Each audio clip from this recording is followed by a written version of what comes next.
Okay, I bought these ears not realizing that when I put them on, it's gonna just look like I have 4 ears, but I don't care. They're cute. I'm keeping them on.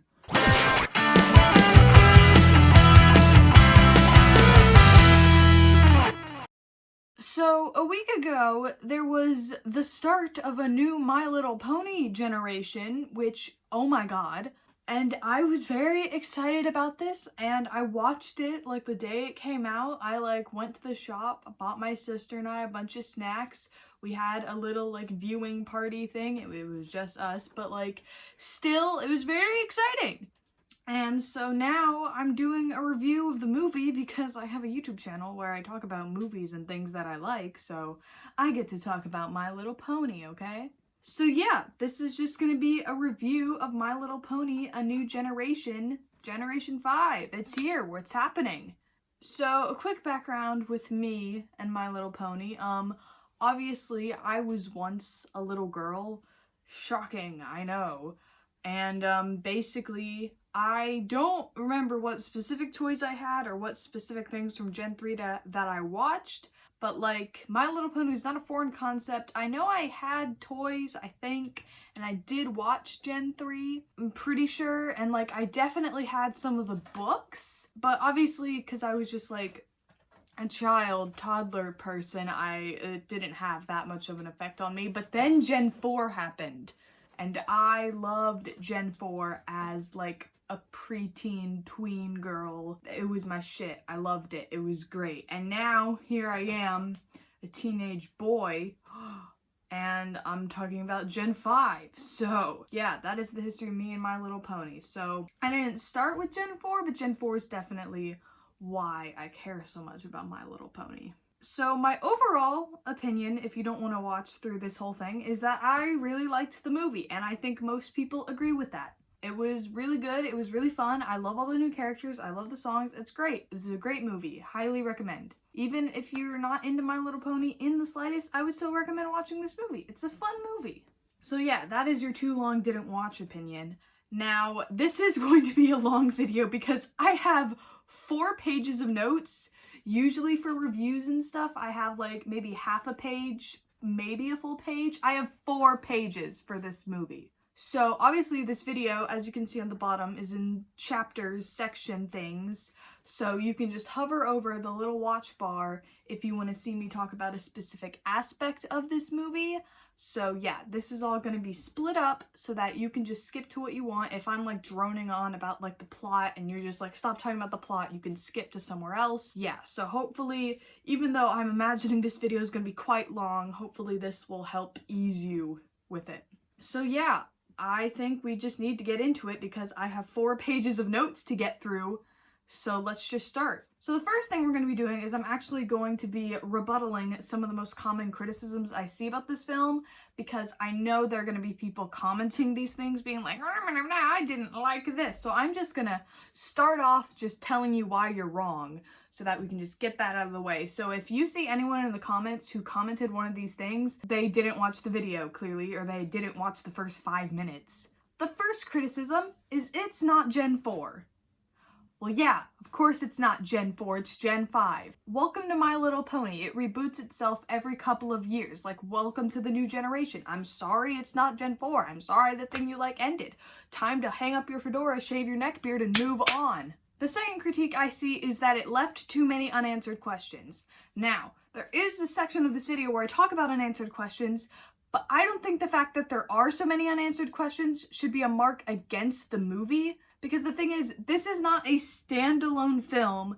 This is the start of an entire new generation of movies, TV shows, books, whatever they're planning on doing with it. So yeah, of course it's going to leave unanswered questions. That's the whole point. If they answered every single question you have, you wouldn't want to be watching the subsequent TV show or the sequel film, or you wouldn't want to go out and read the new comic book series. That'd be really cool if they did a comic book, actually. Of course, it's going to leave unanswered questions. This is not the entirety of Gen 5 in one 90-minute film. They're gonna leave questions open. That's the whole point. Like, this critique I also see a lot with Marvel stuff, and it's like, they left too many unanswered questions, and I'm like, that's because nothing in Marvel is standalone. It's all connected. Of course they're gonna leave unanswered questions. There were so many unanswered questions in WandaVision because Wanda is still alive, and she's still gonna be in the MCU, and oh my god, of course they're gonna be unanswered questions. This isn't just the end. So yeah, if you're like complaining, oh, there's too many unanswered questions, that's actually a good thing, because now you're intrigued, now you care, and so they did their job. I was just yelling really loud. And now there's someone at the door. Okay, where was I? Right. If it left unanswered questions on purpose, that was the point. Sorry. The next criticism I see is probably the most frequent one, and I also was like saying this, but then I kind of realized that it was stupid, and it's wrong. So the next criticism that I see is that all of Twilight's work is undone. She worked so hard to get friendship, and now everyone's racist, and it's like, yeah, have you been living on Earth? They refer to Gen 4 as ancient Equestria. Not like old Equestria, not medieval Equestria, ancient Equestria. Do you know what we had in our human ancient civilizations? We had LGBT equality, we had more than 2 genders. I mean, we still had like slavery, but like that's the point I'm making, is that like rights can move backwards. Social issues can like go reverse. So you saying that Twilight's work is undone, like, yeah, work gets undone all the time. It's just, that's society. We live in a society. And also, her work wasn't for nothing. Equestria was probably a wonderful place for many centuries. But then, whatever horrific event happened that wiped out all of the princesses and, like, presumably left the 3 pony races separated, obviously, that was way more than Twilight was prepared for. If anything, this shouldn't be like Twilight's work was undone. We should be now worried about what was able to destroy Twilight. So something very bad must have happened. I'm thinking like apocalypse level. So like, yeah, Twilight's work is undone. The same thing has happened here. Like, it's not that hard to believe that like at one point everyone was friends and now they're not. Like, where have you been living? Because I've been living in like our current society, and like that's kind of been happening. So yeah, this is basically a non-critique because they make it very clear that the Gen 4 era happened so long ago that like the only people who even know about Twilight and her friends are like Sunny's dad, who is literally an ancient historian person. So like, yeah, it's a long time ago. Things can change. And then the final critique that I see, probably the most, maybe second with the Twilight one, is just people complaining that the bad guys were like Nazis. And it's like, yeah, they were the villains. Of course, like, it was like Nazis. It wasn't like our main heroes were acting like Nazis. No, Sprout, the villain, was acting like a Nazi. And like, that's bad to have the bad guys be bad? Is that a bad thing now to have evil villains? Like, I don't know, I guess we're so used to the whole sympathize with the villain so they can get a redemption arc that when you just actually have a shitty villain doing shitty things, like, people are like upset about it now? And also, villains being like metaphors for Nazis is not at all a new thing. Like, have you seen like Harry Potter, Steven Universe? Like, this is just what we make villains out of. It's just like, oh, it's a metaphor for Nazis. That's like having it rain when a character is sad. Like, that. Welcome to literature.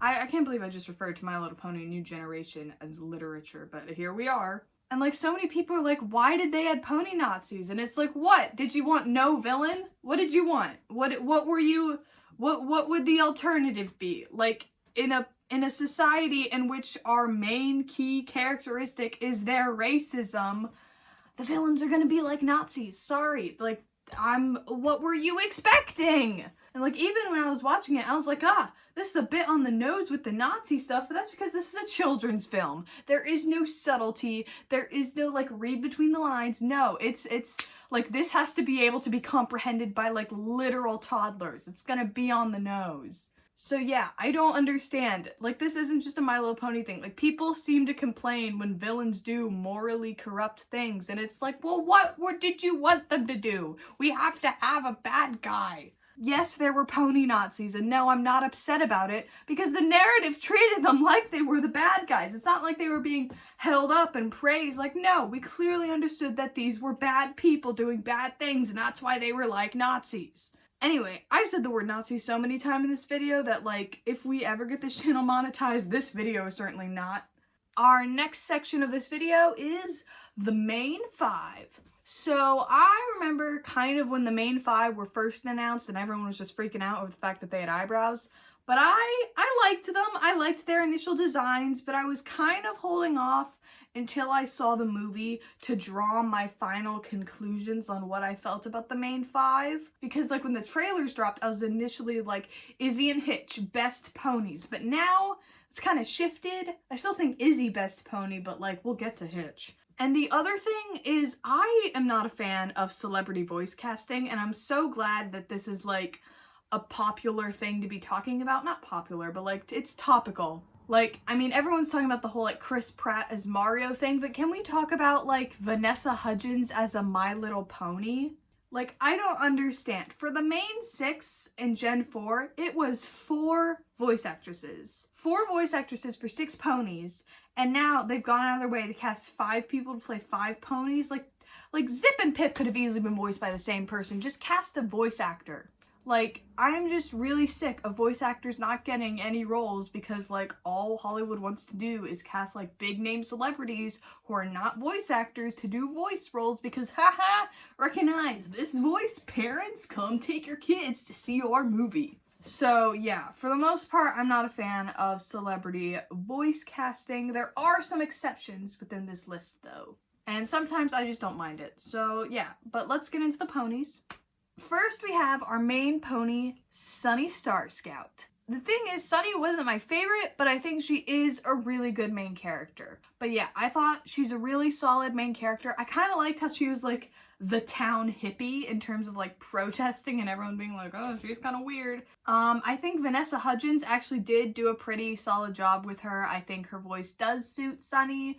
Again, if she was like recast for like the animated series that I think is going to happen, I wouldn't be like too upset, but like I do think Vanessa Hudgens is a good fit for Sunny. I really like her design. I mean, obviously she is the colors of the lesbian flag, so there's that. But then also I like her braid. I didn't realize like how much I wanted ponies to have hairstyles until I saw Sunny have like a braid and I'm like, ooh, that's cool. And then they kind of make fun of it in the movie on how it's like seemingly impossible for a pony to braid their own hair because like she wakes up with like her hair all crazy and then magically it's in a braid and it's kind of like a wink and a nudge thing. Like, we know you can't braid a mane with hooves, but like, she did it anyway. So I do really like Sunny. I don't think she's as strong of a main character as Twilight, but so not to compare it to Gen 4 that much, but that is because we just met Sunny. If I was to compare like season 1 Twilight to Sunny in this, I would maybe say that they're about the same. So obviously we can watch Sunny grow into like much more rounded of a main character, but yeah. Next up is Izzy, who is my favorite. That's kind of who I tried to dress up as. I don't know, I just got these purple ears because I was gonna dress up as Twilight, but I'm like, should I dress up as a Gen 4 pony to do a Gen 5 video?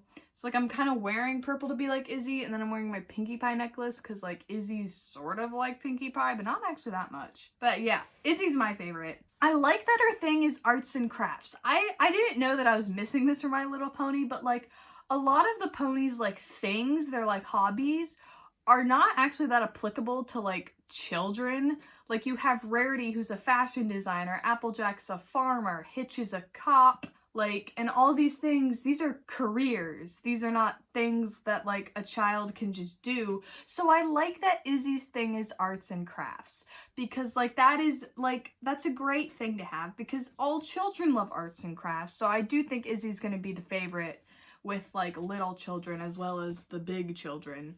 And I will happily buy any arts and crafts set that they sell with their face on it. Oh my god, they can make like those little like friendship bracelet things that, because she makes friendship bracelets. I'm like, those friendship bracelet makers, but it's like, I would get that. Yeah, I like that her thing is arts and crafts and not a career to aspire to. I think that's nice. And then I also love Kamiko Glenn. This was like, I'm like, okay, this is fine. I am not at all upset when Broadway actors are brought on to animated films to do singing roles. That I feel like is fine. Like, just casting a celebrity for their voice, I'm like, but like casting a singer for their singing, for a singing role, I'm like, okay, we can let this slide. And I love Kimiko Glenn. If you didn't know, she was the original Dawn in Waitress. So like, I love her from that. And like, I thought she did great as Izzy. Her voice works so well. Her songs were great. And she also voices someone in Centaur World, which I've not watched yet, but I really want to, so I will get around to that. Yeah, I thought Kimiko Glenn was great as Izzy. I really hope that she doesn't get recast if we do like a lower budget TV show. I really hope she stays because she's great as Izzy. We didn't really find out why Izzy is like immune to like the unicorn depression. Like, she's not superstitious like any of them. She's like way more colorful. But like, she still lives in their town. She just lives on the outskirts of it. So I'm assuming we are gonna find out like how Izzy is different from the other ponies. I don't know. I think it's interesting, and I think it'll be a fun thing to explore with her character. Next up is Zip, and I liked her way more than I was expecting to. Like, out of the main 5, I was expecting Zip to be like my least favorite, but like, she was pretty up there. I think it like goes Izzy, Zip, Sunny for me, like my top 3. Like, I really like Zip. She was like way cooler of a character than I was expecting her to be. I really thought that they were just gonna try and do like a Rainbow Dash clone, but they didn't, and that was really cool. The thing is, Liza Koshy, no! Oh god, here's the thing. I am not saying this just because I'm someone who just wants to watch Liza Koshy fail. I loved Liza Koshy in middle school, but like, oh my god, recast her, please. But like, also, I don't want her to be recast because she seems really excited to be in My Little Pony, and I'm just like, oh god. Because like, the thing is, the whole time she's doing like this voice where she's like forcing her voice deeper, and it's not like when a professional voice actor like makes their voice deeper for a character. It just sounds like someone who doesn't know about voice acting just trying to force their voice deeper, and it sounds really unnatural like this, but it's the whole time. And like, her acting, I guess, was okay, but like, I clearly sound like I'm in pain doing this voice, and like, that's what it's like watching Liza Koshy voice Zip. Like, you're just like, oh my god, please take a sip of water, you don't sound okay. And I think that is the general consensus. Like, I'm not seeing anyone out here being like, wow, Liza Koshy killed it. So yeah, you can just quietly recast Zip, or just teach Liza Koshy how to voice act. That could also work. But anyway, I really like her design. I like her short hair. I think that's fun that we have a girl pony with short hair. That's cool. I really like her color palette. It's a really nice color palette. And yeah, I just think she's very cool. I am very partial to Pegasi. I love Pegasi. So yeah, I really liked Zip. All right, next we're moving on to Pip. And I liked Pip, probably not for the right reasons. To me, she was sort of like the unintended comic relief of the film, which if they were going for her to be like funny, then like, yeah, they succeeded, but like, if they weren't, then oh no. But like, to me, she just felt like a caricature and a mockery of influencers, which I found hilarious. But I don't know if they were writing her because they thought that what they were writing was gonna be cool and it would be appealing to all the kids who want to be YouTubers. But like, as someone who knows about YouTubers and influencer culture, it felt like they were making fun of it to me. Like, it felt like a parody. So if they were going for that, then great, they nailed it. But like, part of me is like, oh, what if these were like boomers writing it and they thought that they were like nailing it? But like, anyway, I thought she was really funny. It's just the absurdity of like the guards bringing in prisoners and her initial instinct is like, oop, gotta go live. Yeah, she was really funny in that way. And when I was watching it with my sister, we were like, what if she's just not their friend and she just joins them to vlog it? And like, that's how she joins the main 5. And that's not how she joined, but that would have been really funny if it was. And then the thing is, I didn't know her and Zip were supposed to be sisters. Like, even though they have the same name, I was just like, how are they sisters? They look nothing alike. Like, they are not the same color, they don't have the same hair, they have different wings. Neither of them look like their mom. Like, are they both adopted? Or is like one of them adopted? Or is just like, do I just not understand how pony genetics work? It's like, in my mind, ponies who are related to each other look vaguely similar, but like Pip and Zip are just like, I don't understand how they're sisters. I didn't even realize that they were gonna be sisters until they were both like flying down with Queen Maven. Then I was like, oh wait, they're sisters. Huh? Like I thought they were just like already friends. I don't know. They just don't seem like sisters. Like they act like sisters, but like visually, if you were to show these two ponies to like a little girl and be like they're sisters, she'd be like, no, they're not. They don't have the same hair color, because like that is all a child needs to see to assume someone is siblings. But yeah, the thing is, I do like her different wings though. I think her fluffy wings are very cute. I think it's going to translate very well to like plushies and stuff, which is like my favorite type of toy. Oh, you can't see my pile of them, but like I love a good plush. So I'm hoping someone is selling that at the next con that I go to. And Sophia Carson, she was okay. I only saw the first Descendants film once, and that's like all I know her from. So yeah, maybe she is a voice actor, and the only thing I know her from is Descendants. So like maybe this isn't celebrity voice casting, but like I don't know. She was fine. Pip wasn't actually in this movie that much, so like I can't say much on Sophia Carson's performance because Pip was just like the least important. And then I don't know if this was an animation error, but does she have a lazy eye? Like, did they intentionally give Pip a lazy eye? Because she was going cross-eyed like a little too often. Which like if they did, I guess that's cool, representation of lazy eyes, but like if they didn't, how did no one notice that? All right, next up is Hitch. So going into this, I was ready for Hitch to be my new favorite pony. I was ready to ride the Hitch stan train, and oh my god, I hated him. If you don't want to hear me talk shit about Hitch, skip past the rest of the main 5 section because I'm about to go off on this man. I was ready for like a himbo soft guy, like Kristoff, Soren, Kronk, Hercules type guy, and instead I just got like a cop with a hero complex, which is not what I wanted. And like, I don't know if this is just like I shouldn't have built these expectations in my head, but like this was honestly worse than what I could have even imagined they would have done with their first male main character. He was just like a man. Like, he wasn't, like, fun. He was just like, ugh, God, Hitch, what are you doing? Ugh. And the thing was, he was being advertised as, like, the one who gets along with animals, kind of like Fluttershy, but, like, he never liked the animals. The animals liked him, but he didn't like them. And there's no arc where he learned to like the animals, and if there was, then I totally missed it. But, like, his thing is that he likes animals. He doesn't even like animals. He likes being a cop and being racist up until the very end of the film.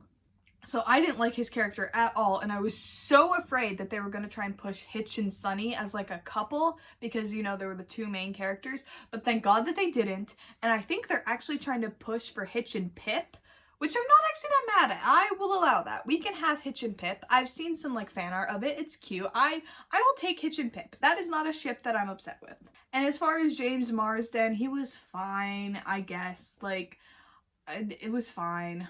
The thing is, like, this is our first male main character, and I'm pretty sure they put him in because obviously we know a lot of men liked Gen 4, but also a lot of little boys did. Like, because there were so many grown men bronies, it kind of became a little bit more okay for, like, you know, a little, like, 5-year-old boy to start watching My Little Pony. So they clearly added him in for, like, the new male audience of My Little Pony, and so I was like, oh, a positive male role model for young boys. Nope, no, he wasn't. No, he wasn't. I want no child to look up to this pony. Like, what are you supposed to look up to? Oh, he's a cop who enforces the racism of society? Oh, don't do that. Like, he has a fucking, like, calendar of himself in his office. Who does that? Who made the calendar? Who is manufacturing that?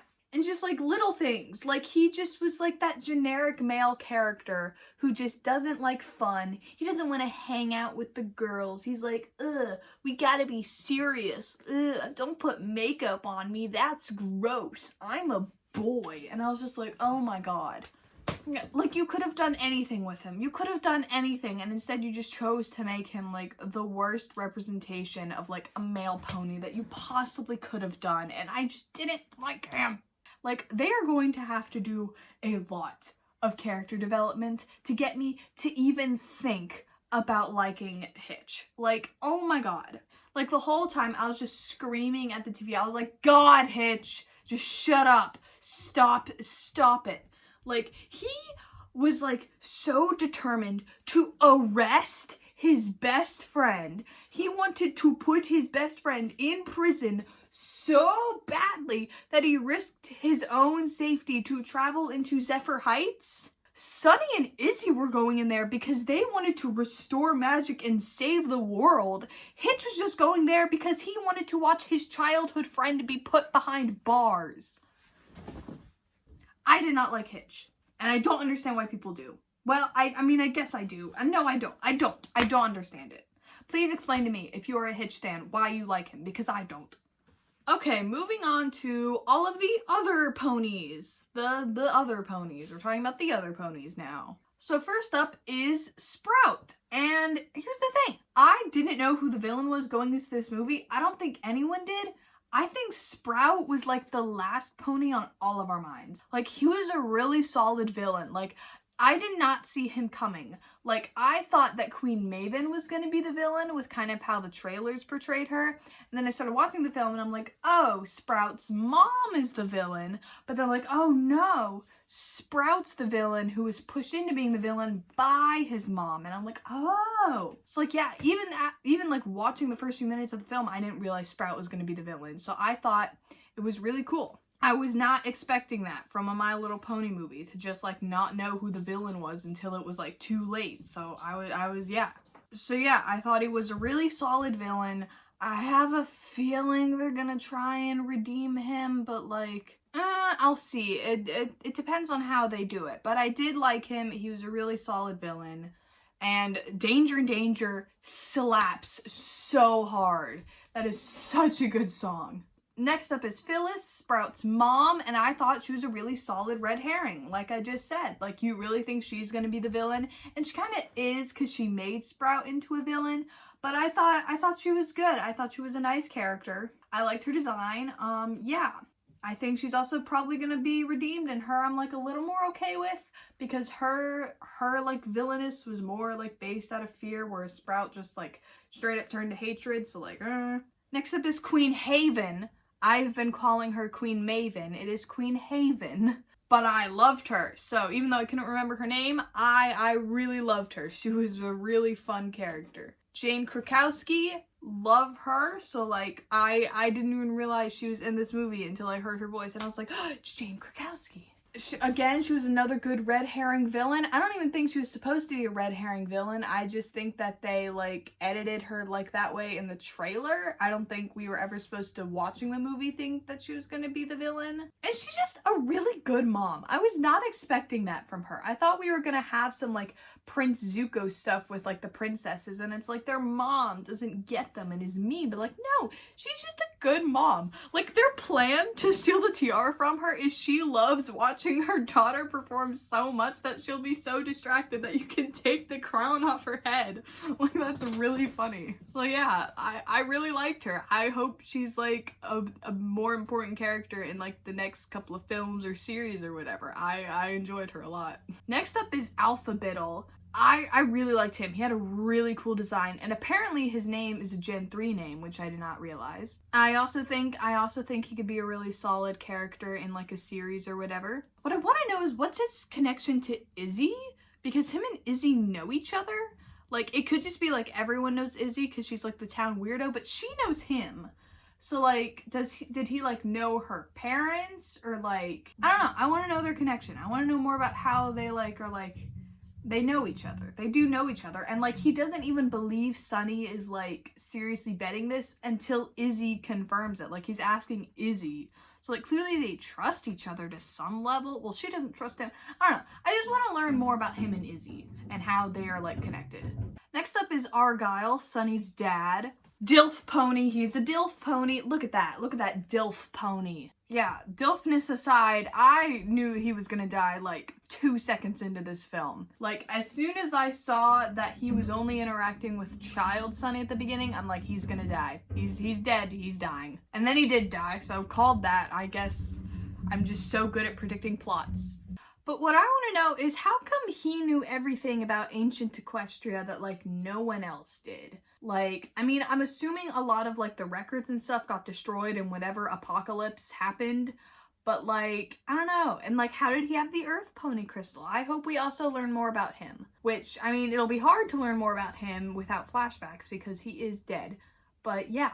Okay, I am very quickly running out of storage, so let's hope I can get everything in. Alright, next up is the plot. I thought the plot was fairly predictable, but that doesn't mean I thought it was bad. I just thought that I knew where it was going, but I still enjoyed it.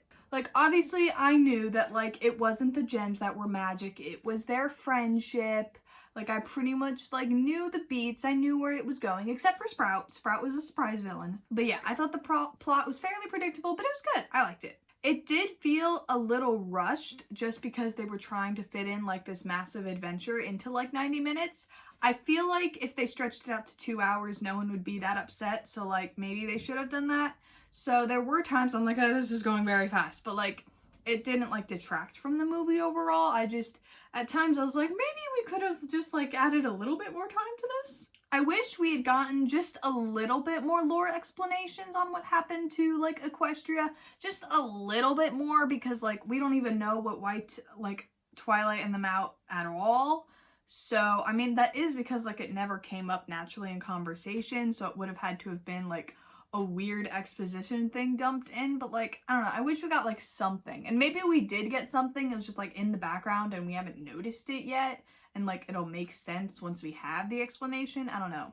I do wish we'd gotten just a little bit more, but I am fine with it leaving things pretty open to like explore like the background later. I thought it introduced all of the characters very nicely. I think we got like a pretty solid introduction for everyone. Like Sunny and Hitch, we obviously like got to see as like kids and then grown up and like how they've like changed. I thought Izzy's intro was great because like that was the clip we had all seen before, but like I still think it was really fun. I think Zip's intro was really cool.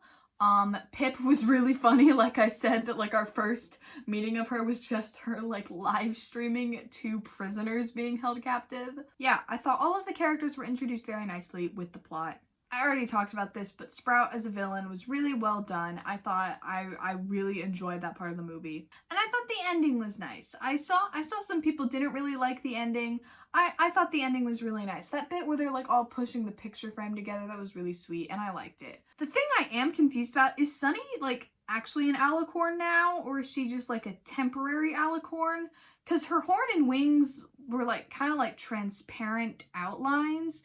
Like, they didn't look like real wings and a real horn. It just looked like glowing outlines of them. So, like, is she just permanently an alicorn? Or is she only an alicorn, like, when she has the magic of friendship? Like, I'm confused about that. Obviously, we'll find out when they release the next thing and see whether or not she's still an alicorn. But, like, I've seen some people being like, why is no one talking about the fact Sunny's an alicorn? And it's because, like, is she an alicorn? We don't know. But yeah, that's all I have to say about the plot, because the plot was pretty straightforward. There's not like much to dive into there. Next up is the music. So I'm a little disappointed there weren't more songs, because like in terms of songs that the characters sing, there were 5. So I kind of wanted there to be a bit more than that, but like I made a whole video about like my problem with like animated movie musicals not actually delivering on being musicals, but yeah. And it also did the thing in like movie musicals and animated musicals where it just like throws me off, where they have like a character singing, but they also have backup vocals not coming from the ensemble, and it's weird. So like in Gonna Be My Day, like you hear like Vanessa Hudgens' voice like layered, which is like a common thing to do in music, but like it felt weird because you only see one Sunny singing, but you hear like 3 layers of her voice on top of it, and I was like, oh, this is weird. I mean, I got used to it, but I was just not expecting it. I was not ready because it started out like normal with just Sunny singing. And then there was like background singers, but it wasn't the pony singing. So yeah, I do think it's weird when they do that, but like it's My Little Pony, it's fine. So I'm just gonna go through and quickly rank the 5 songs that we have from this. There are 7 songs on the soundtrack, but the other 2 aren't actually sung by characters, so I'm not counting them. So number 5, controversially, is Glowing Up. This song was like not that big in the movie. Like there's a whole heist going on as she's singing it, so like yeah. And this was the one that they released before the film to like get hyped for it, and like I thought it was just kind of like a generic pop song. Like the thing is, I don't really listen to pop music, but I do listen to a lot of musical theater music, which is why I usually like the songs from My Little Pony, because it's more musical theater-esque with the fact that it's characters singing about what they're doing in the situation. But this wasn't that. This was literally just Sophia Carson singing a pop song. So yeah, I'm not saying this is bad, it's just my least favorite. Number 4 is Gonna Be My Day. Now, this is one of the catchier songs, but again, it's just kind of a pop song. Like, Vanessa Hudgens is a nice singer, so there is that, but yeah, compared to some of the other ones, Gonna Be My Day, it's fine. Next up, 3 is I'm Looking Out For You. I was not expecting Sunny and Izzy to just straight up sing a duet together. Like, that's so gay. Like, a lot of people ship Sunny and Izzy, and I was not ready for them to have just a straight up love duet. Like, obviously it wasn't like a love duet, like they were trying to make it more platonic, but like, we know they're gay and in love, so it's, yeah. Number 2, controversially again, is Danger Danger. I love this song, I think it slaps, but I do think Fit Right In is better. I think number 1 at Fit Right In, that's what I like better. I just really like Kamiko Glenn, but I also really love Danger Danger. It's really funny, it's a bop, and I also love Fit Right In. Maybe I can tie them at first place, but yeah. Danger Danger and Fit Right In are so fun. I was not ready to hear Kamiko Glenn rap. That was not something I was at all prepared for. I thought it was really fun. And I just like the whole sequence of Fit Right In. Like the whole like little music video that they did. I thought it was really funny. But yeah, so that's what I thought of the songs of this film. So overall, I don't think the songs are as good as the ones in Friendship is Magic. Sorry, I mean, but obviously I only have these 5 songs to compare to like the albums of Friendship is Magic music, so obviously there's room for improvement. So, but I think these were leaning a little more on the pop side than they were the musical theater side, whereas Friendship is Magic leaned a little more in on the musical theater side than the pop side, so yeah, we'll see what happens. So I also want to talk about the new animation and art style. So again, like I said earlier, a lot of people, when we got the initial designs for the main 5, were like really put off by the art style, but I thought it was really cute. I really do like this new art style for Gen 5. I think it's nice. I'm really glad that the jump to 3D like didn't completely like wreck the My Little Pony like design team. Like they adapted to it pretty well, and I do think it's nice in 3D. Because there are just some like art styles that you like put into 3D and it just doesn't work. So I'm glad that they were able to make this jump work. I also think the new art style like translates really well to the toys. I think these toys are like so cute. I only have like the main 5 set. I don't have too many of the toys yet. I'm not that big into toy collections, so I might just like leave it at that. We'll see. But yeah, I do think the art style works really well for the toys and stuff. So obviously that's why they went with it, because My Little Pony is what?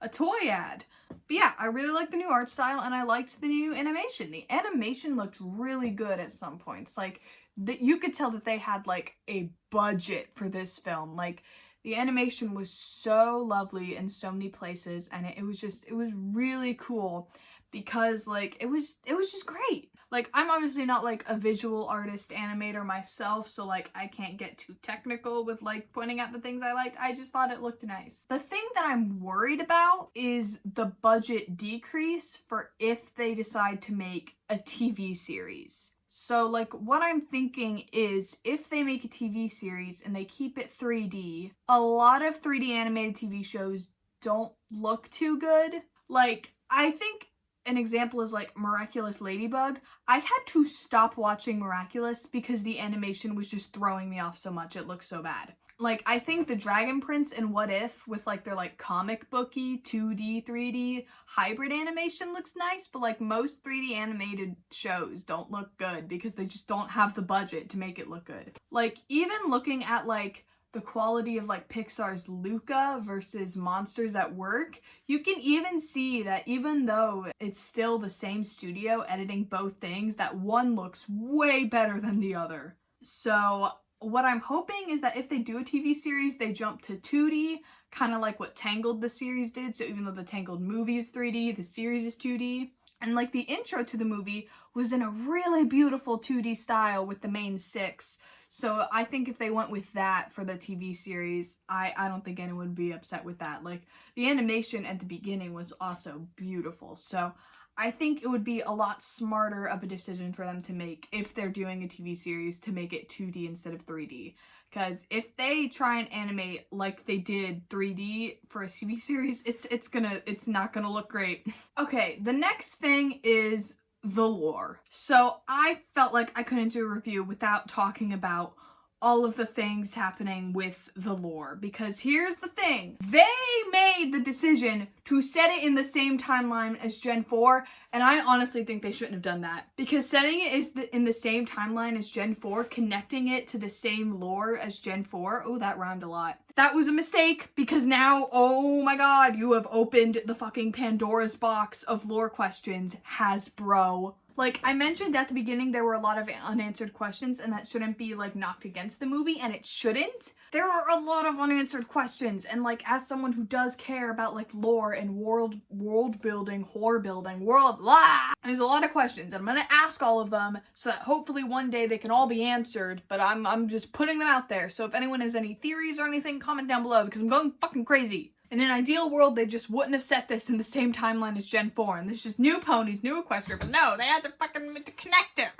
They chose to tie it into the lore, so, like, I don't feel like I'm being, like, a crazy brony right now for, like, asking all these lore questions. They're the ones who decided to tie it into the same lore, so I can ask these questions, okay? We're getting into it. The first thing is the geography. Where in Equestria is this movie taking place? Because they are walking everywhere. Like, everywhere is like a couple of hours a walk away. Like, how are they doing that? So I think Zephyr Heights is clearly meant to be like a future version of Canterlot. We kind of see the castle on the mountain. I think it is clearly meant to be Canterlot because, like, Cloudsville was near Canterlot. So, like, that's where the Pegasus would have migrated to. I'm pretty sure Zephyr Heights is meant to be Canterlot. But where are Bridlewood and Maritime Bay? Ponyville was an entire train trip away from Canterlot, and they are right next to each other on the map. If it's like a full-on train ride from, like, just an inch on the map, how are we walking between Zephyr Heights, Bridlewood, and Maritime Bay? Also, where is Maritime Bay? There is no ocean remotely close to Canterlot or Zephyr Heights or whatever. So, like, where is Maritime Bay? My theory is that because, like, pony technology has, like, advanced, that, like, possibly rising sea levels have brought the ocean inward, like, past Baltimore and the Horseshoe Bay.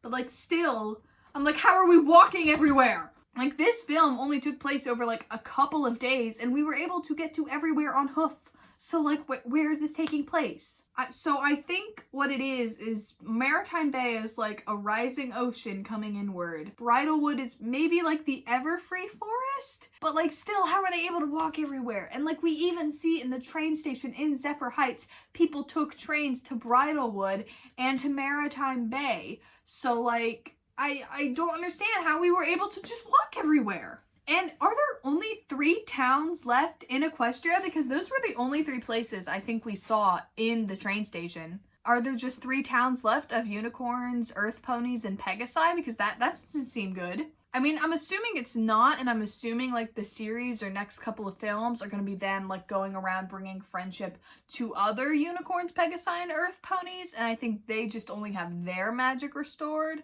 But, like, how are these 3 towns so disconnected from all of the rest of Equestria? Or are they're the only things that are left of Equestria? But, like, technology has advanced a lot, and there are, like, movies, so there are whole, like, production studios, and, like, I don't know how 3 towns were able to do all that. 3 towns isolated from each other also. Like, it looked like in terms of technology, like, Zephyr Heights had, like, really good technology, followed by Maritime Bay and then Bridlewood. So, like, maybe they all developed it themselves? I don't know. I have a lot of questions in terms of this geography. And I don't think any of these questions are going to be answered because geography is very commonly overlooked in world building. So I don't think we're ever going to figure out how these ponies were able to walk everywhere when you had to take a train to get literally anywhere in Gen 4. So, like, you chose to set it in the same Equestria, so I'm going to complain that it's not the same Equestria. Also, without magic, how was How are we functioning? How is anyone functioning? People are saying, like, oh, the ponies are divided, so where are the Wendigos? The Wendigos aren't anywhere. The Hearts Festival, the Wendigos. Where are the Wendigos? How the fuck are the sun and moon getting out of the sky? Celestia and Luna are dead. They're not around anymore. How is the sun rising? How is the moon rising? How is that happening? We see when Twilight gets Celestia's powers, she has to raise the sun in and out of the sky. Does the earth spin on its own now?